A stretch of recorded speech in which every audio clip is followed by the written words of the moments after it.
J'ai lu cet article-là sur République of Togo, de fer au feu. Ça, c'est tout simplement de la désinformation, de l'intoxication. Le pouvoir togolais a toujours peur comme d'habitude et il fait de la diversion. Je n'ai pas de fer au feu. J'ai clairement dit dans une interview qui est parue il y a seulement quelques jours que j'ai 2015 en ligne de mire au Togo. Je n'accepterai aucun poste de responsabilité en France. Je participe à cette campagne parce que je suis un militant socialiste, que j'aide mon candidat à gagner l'élection, mais que le Togo, c'est la ligne de mire. Il faut que le RPT comprenne qu'il faudra qu'il compte avec moi. C'est tout à fait clair. Alors, pour ce qui est de la libération de mes deux amis innocents, Assima et Narcisse Azanleko, je suis tout à fait heureux que ça se soit passé.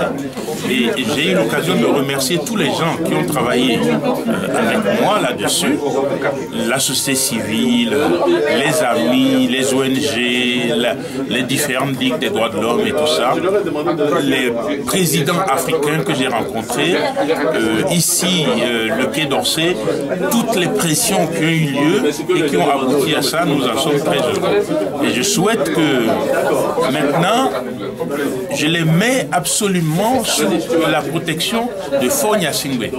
Si de là arrive le moindre malheur, c'est à lui que je m'en prendrai. Il faut que ça soit clair. Et donc je vois bien que chaque fois que les échéances arrivent, le pouvoir se démène pour saupoudrer à droite et à gauche. On construit un marché à Bassar, on fait la route de Bassar à Kabou, on annonce la route de Kabou à Kouka, tout ça parce qu'ils savent que lorsque je vais arriver, ça va être pareil. Les gens vont venir dire Koufi, tu vois, ils n'ont encore rien fait. Et c'est parce que j'ai insisté là-dessus, lourdement en pays Bassar, que ça se fait aujourd'hui. Et d'ailleurs, les gens de Dapan que je suis allé voir m'ont dit, il faut aussi que tu exiges quelque chose chez nous pour qu'ils le fassent. C'est la preuve que les affaires fonctionnent quand on leur met la pression dessus.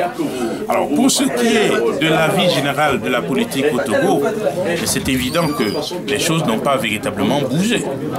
Le RPT est toujours aussi dominateur, aussi inconscient. Et je sais que depuis quelques mois, presque un an maintenant, les barons dilapident de plus en plus d'argent. Ils en sont à acheter des appartements à Paris. Ils croient que les gens ne sont pas au courant. Je sais tout ça. Et que le moment venu, il faudra que chacun prenne ses responsabilités et que les voleurs sachent que quand on vole, on est puni.